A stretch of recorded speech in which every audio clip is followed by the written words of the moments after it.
going on, hustlers? Dave here with ProScapes Turf Care. Just wanted to shoot a quick video on doing some maintenance on a BR600 blower that we got.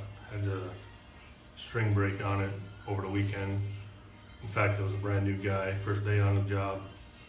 First met up first thing in the morning, it was like 6 o'clock in the morning on one of our commercial accounts, and gave him the blower, showed him how to start it, and as soon as he pulled it, first pull broke the string. He pulled on it so hard, so had to make a temporary fix in the field.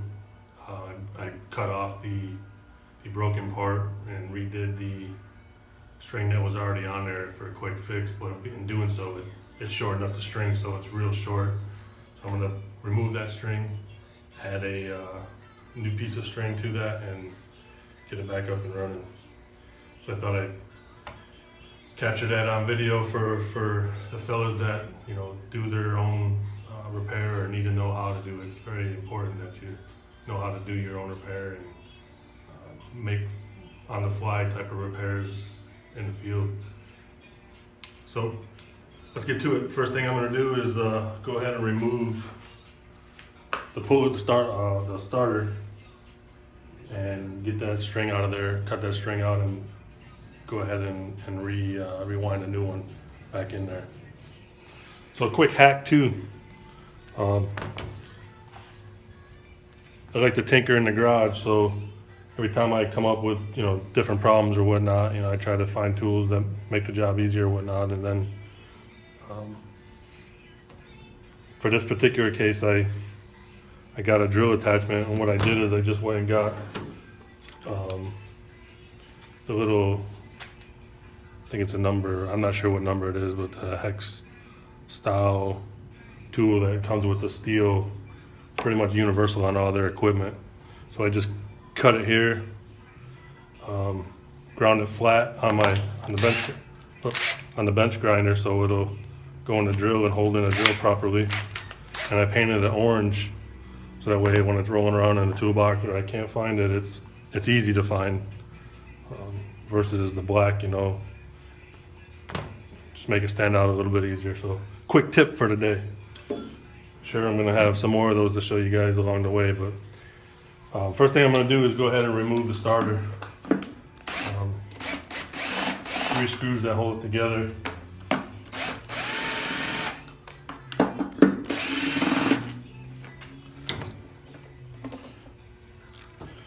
Drill out of the way.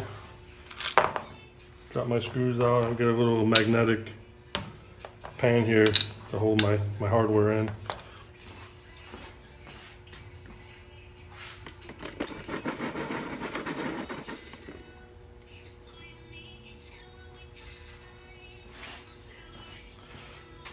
First thing I'm going to do is I'm going to go ahead and cut this string out here because it's pretty much useless at this point. Just got a pair of scissors, going to cut it out. And I don't want to let that go and let it flat back, so I'm just going to, because I don't want that spring inside there to bust out, so I'll just easily let it rewind or dewind and pull this old string out of here. See how short it is. That's pretty much it. And then inside here, get a pair of needle nose. Make the job a little easier. Grab this piece of rope.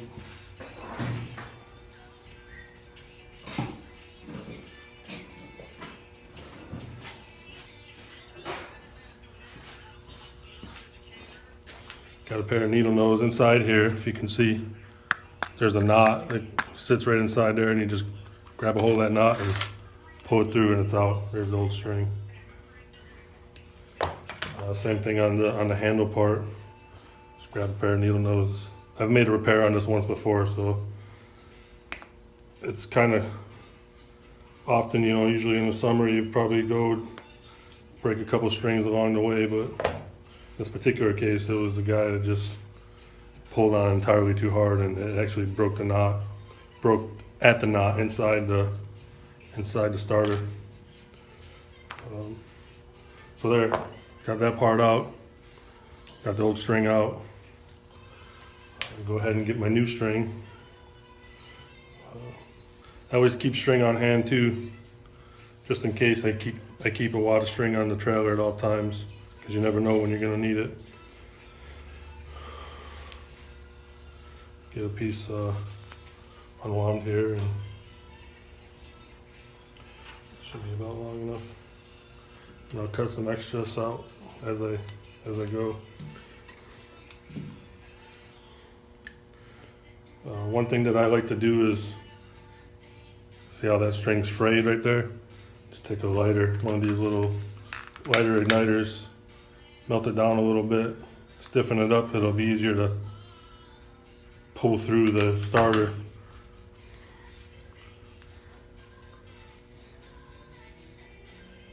Just like that. And then what you want to do is find where the string goes through on the recoil here. Line it up with the hole up front. Slide that in. Line it up. And then it's kind of like feeding it through is pretty much self-explanatory there. You just want to feed that through. Hold it in place there, and then you like to get a little picker, or the needle nose right here will get it good. Pull it through. Once you get that through, tie your knot back in it.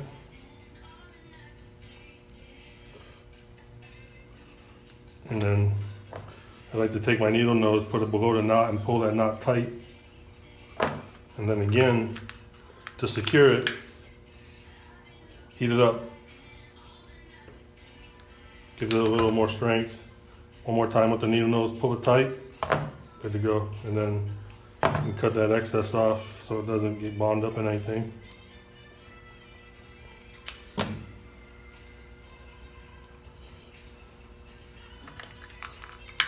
Okay, so I got my knot tied. I got the rope in there. And what I'm gonna do is I'm gonna put it in this little notch.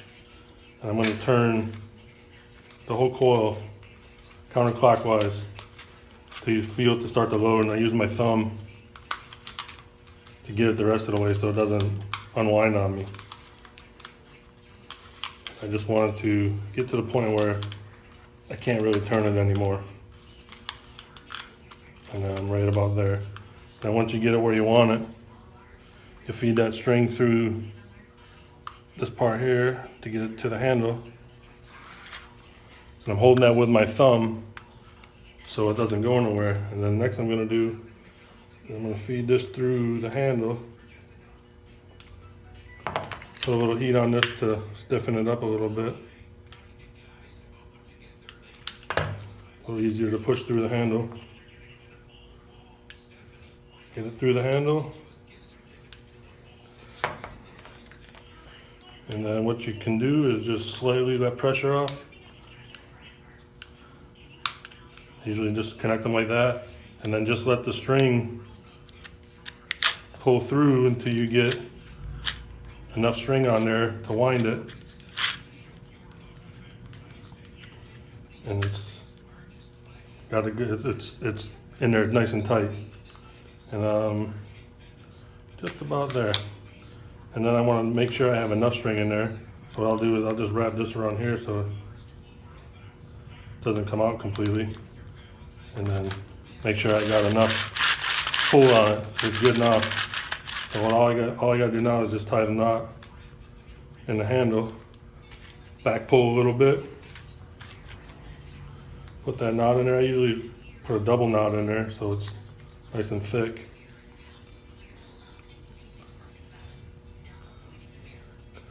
One, and then tie another knot right on top of that knot.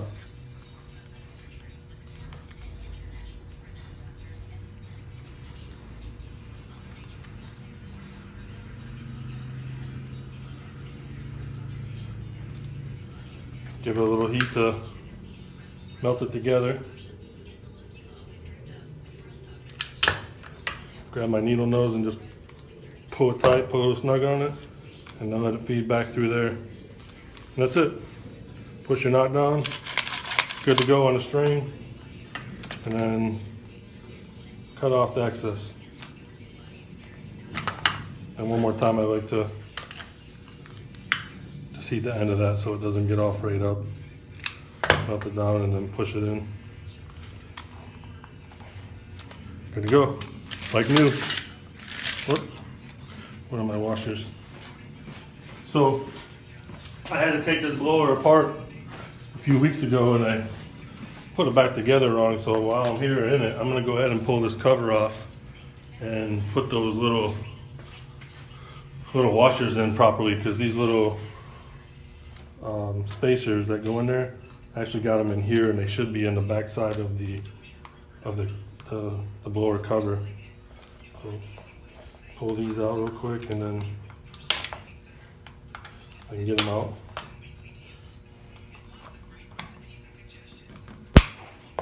Or not.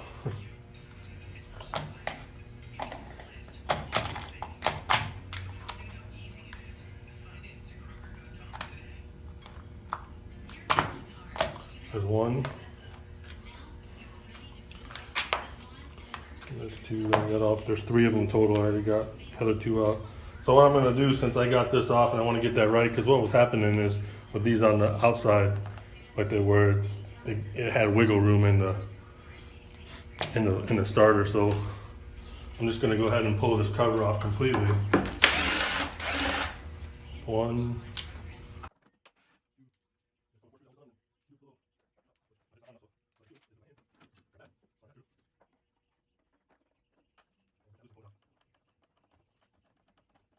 You need to make sure you keep your screws separate, because there's the thread patterns are different versus the plastic and then the aluminum that's on the starter. So you can tell the difference. So plastic threaded ones have a wider thread pattern, whereas the aluminum ones have a fine thread pattern. So you just want to make a mental note of that when you put everything back together.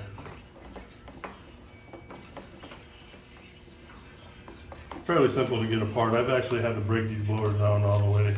And I'll do some more videos as we go, because I'm about to get into my maintenance before the season gets started pretty good. This particular blower, I need to go ahead and replace the back plate here, because it's all broke up from my racks, which a whole nother story that we can get into later on down the road. If anybody's interested, I use those the Green Tree TravelRacks.com blowers, blower racks and weed eater racks and all that good stuff. With them ones that are self-locking, and you go onto your trailer and they kind of wreak havoc on all of my blowers. And I had some conversation with them, and long story short, they owned up to it and we're good to go now. But I was talking about these actually go, these little spacers go on the inside here of the rack, of the blower plate. And of course it's gonna make me a liar and not fit. Okay, I got that fixed. That was totally my fault that those weren't fit in there, because I had them on backwards from when I did the last repair, and I put them on wrong, and then because I tightened them screws down on them, it could have put a little bevel on the washers there, so I had to grind them down a little bit and they fit right back in the holes, no problem. So that's where I'm at. And while I'm in here, I'm just gonna go ahead and give it a visual inspection.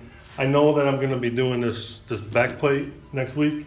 So for now, I'm not gonna get all in this because it's just kind of a waste of time. But I see that I got a lot of carb buildup, a lot of gunk. Plug probably needs to be changed. I got some gunk around the valve. It tells me that there's some sort of leak there, so I probably need to go ahead and do a valve adjustment anyways and replace that gasket around that, which I'll do all that when I break this down. That's about an hour-long video if you guys want to see that.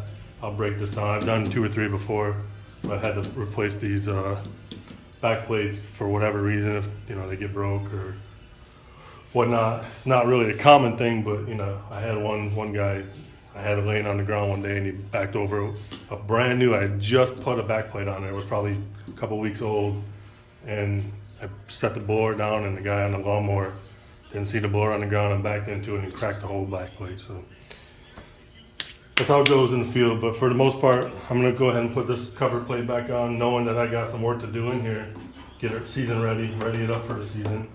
Cover plate's back on. Also too, when I break this down, I'm going to go ahead and repaint the orange, clean up the white. Once this gets stained, it's really hard to get clean again, but I'll wipe it down, clean it up, clean the gas tank, do do a complete overhaul on it. If I gotta go that far to get this off, might as well break it down completely. Replace what needs to be replaced, clean up what needs to be cleaned, new plugs, new air filter, all that good stuff. Get it nice and good looking for the season, and shouldn't have to worry about it too often throughout the season unless something goes wrong, which happens. So, but for the most part, it'll be ready to go. And then the next thing is back to the starter. Slide that in place, make sure it's good. And then you got 3 screws to hold it on. 1.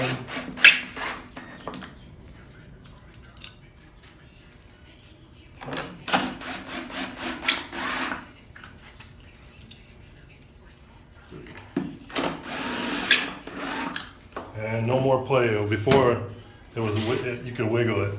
Now it's taut and tight, and then the string plenty long enough to pull it properly without having to put a lot of pressure on it. And that's it. So just quick recap: string broke. Pull the cap off, pull the starter off, recoil it, pull the old string out, replace it with the new, put it back on, good to go.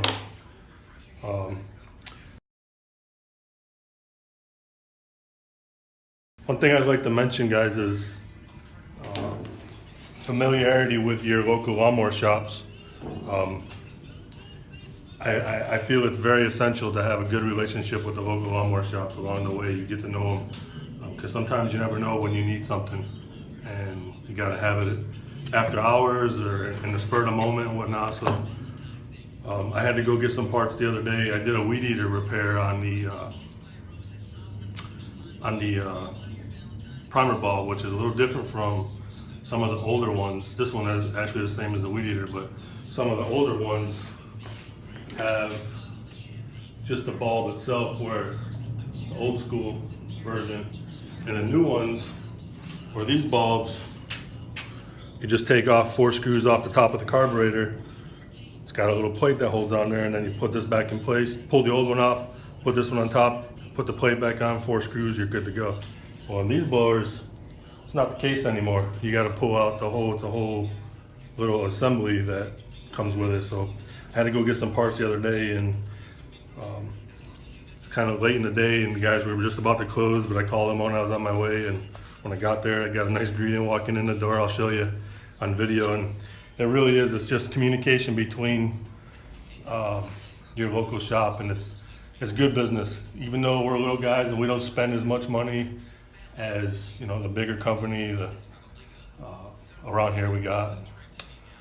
As a Valley Crest, I think they just merged here recently, and then a lot of other locals that go in there and they spend without a blink of an eye thousands of dollars at one time. For us little guys, we got to take care of what we got and take pride in what we got. So that relationship in that service on the other end is crucial to how we operate, because you never know, you have a breakdown in the field and you don't have what you need on hand, and close to closing hours, and especially around here, my shop doesn't open on Saturdays. So if on Fridays or Thursdays I know I need something, I hurry up to get there. But if it comes something unexpected on a Friday and I can get the call in before I get there, and guys are happy to leave stuff outside for me in a little secret hiding spot or somewhere around the shop that I can get to it, and I'll go back Monday morning and pay my bill or whatnot. So I can't express enough how important it is to establish that relationship with your local shops. I'll show you that video. I swear I didn't stage it. I'm telling you now, I didn't stage it. These guys, they got good sense of humor. So when I walked in the door, they greeted me pretty funny and kind of just fit in with what I was doing that day in the video and all that good stuff. But I'll put it in this video so you can see. And then if you'd like to see some more repair videos along the way, I'm happy to do it. I'm in the middle of kind of rebranding our business. We spent a lot of time in redoing our image, both on our apparel, made some cups. We got our truck and trailer wrapped last summer. I haven't really introduced the truck and trailer yet, but I think you guys will like it. It looks awesome. I can't say enough about it. And maybe we can do a little video on as to why we did it, an ROI of that investment. The reason we did it, not only for looks, but here's while I'm looking at it.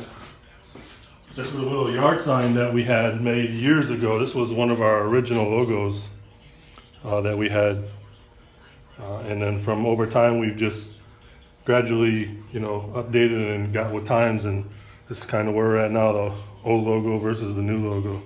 I like this one way better. It looks a lot more modern. This is a lot of the yard sign though that we made whenever we do our weekly, bi-weekly mows. We put these in the ground, and we've attracted a lot of calls from these. So just an idea for you guys. These are very inexpensive to make too. I can't remember the price, but it's been a couple of years, and we're out of them now. So now that we got the new brand finalized and new look, I'm gonna start reordering and getting all that stuff back in place. But that's it, guys. Thanks for watching. Hit me up if any questions later.